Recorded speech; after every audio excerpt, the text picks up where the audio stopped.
ഇന്ന് ഫിഡക് എന്നൊരു ബ്രാൻഡിൻ്റെ ആക്റ്റീവ് സബ് വൂഫറാണ് പരിചയപ്പെടുത്തുന്നത്. നല്ല റേറ്റ് കുറവായി കിട്ടുന്നൊരു സിസ്റ്റമാണ്. ഇപ്പോഴത്തെ ഒരു ക്ലിയറൻസ് സെയിലിൽ നല്ല റേറ്റ് കുറവായിട്ട് കിട്ടുന്നുണ്ട്. അപ്പോൾ ഇതാണ് ഇതിൻ്റെ ബോക്സ്.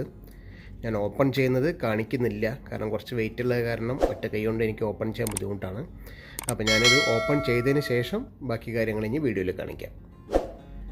ഫിഡക് എന്ന ബ്രാൻഡാണ്. ഇതാണ് അതിൻ്റെ ഫ്രണ്ട്.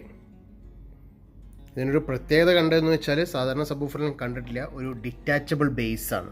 നമുക്ക് ഈ ബേസ് നമുക്കിങ്ങനെ പൊക്കിയെടുത്താൽ നമുക്ക് ഇതൊരു ബേസ് പ്ലേറ്റാണ്, ഇത് നമുക്ക് പൊക്കിയെടുക്കാം. അപ്പോൾ ഇതിലാണ് ഇത് നിൽക്കുന്നത്. പിന്നെ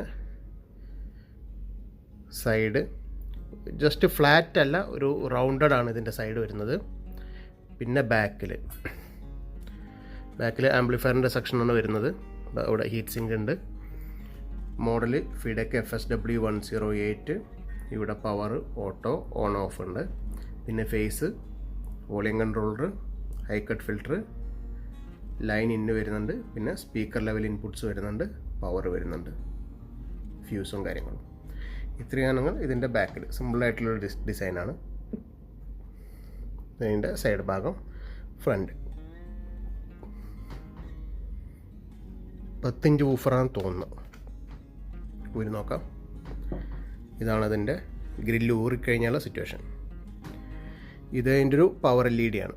ഇവിടെ ആയിരിക്കും ഇത് പവർ ഓൺ ആവുന്ന സമയത്ത് ലൈറ്റ് വരുന്നത്. ഇത് ജസ്റ്റ് ഗ്രില്ല് അറ്റാച്ച് ചെയ്യാനുള്ളതാണ്. ഇതാണ് ഇതിൻ്റെ ഫ്രണ്ട് വിത്തൗട്ട് ഗ്രില്ല്. ഇതിൻ്റെ ടെക്നിക്കൽ സ്പെസിഫിക്കേഷൻസ് ഒന്നും അവൈലബിൾ അല്ല. ഞാൻ ബോക്സിലും മാനുവലും കാര്യങ്ങളൊന്നും ഇല്ല. അപ്പോൾ നമുക്ക് അത്യാവശ്യം ഒരു 150 വാട്ട്സോളം RMS ഉണ്ട് തോന്നുന്നു ഇതിൻ്റെ ഓവറോൾ സെറ്റപ്പൊക്കെ കണ്ടിട്ട്. കാരണം ഫ്യൂസും കാര്യങ്ങളൊക്കെ വരുന്നുണ്ട്, മറ്റു കാര്യങ്ങളും. ആംപ്ലിഫയറിൻ്റെ സൈസൊക്കെ വെച്ചിട്ട് ഒരു 150 വാട്ട്സ് RMS ഒക്കെ ഏറ്റവും ചുരുങ്ങിയത് ഉണ്ടാവാനുള്ള സാധ്യതയാണല്ലോ കാണുന്നത്. ഷേപ്പ് ഒരു യുണീക്ക് ഷേപ്പാണ്. ജസ്റ്റ് ഇങ്ങനെ ഒരു റൗണ്ടഡ് ആയിട്ടുള്ള ടൈപ്പാണ്.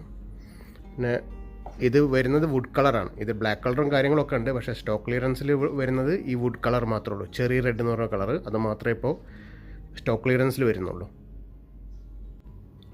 ഞാനിപ്പോൾ ഒന്ന് അപ്സൈഡ് ഡൗൺ ആക്കി വെച്ചിട്ടുണ്ട്. അതായത് ഇപ്പോൾ നമുക്ക് ഈ കാണുന്ന സംഭവം ഇതിൻ്റെ ബേസാണ്. അപ്പോൾ ഇതിന് ശരിക്കും എയർ വെൻ്റ് ഉണ്ട്. എയർ വെൻ്റ് വരുന്നത് താഴെയാണ്. അപ്പോൾ നമ്മൾ ഇവിടെ ഒരു ബേസ് ഉണ്ടല്ലോ, അപ്പോൾ ആ ബേസിലോട്ടാണ് ഈ ബാസ് റേഡിയേറ്റ് ചെയ്ത് വരുന്നത്. എന്നിട്ട് അതൊന്ന് ഡിസ്പേഴ്സ് ചെയ്ത് പോകുന്നത്. അപ്പോൾ ഇതാണ് അതിൻ്റെ ബാക്കല്ല, അതിൻ്റെ താഴ്ഭാഗം. ഇവിടെയാണ് നമ്മൾ ഈ ഫൂട്ടൊക്കെയാണ് നമ്മൾ ആ താഴെ കാണുന്ന ബേസ് പ്ലേറ്റിൽ നിൽക്കുന്നത്.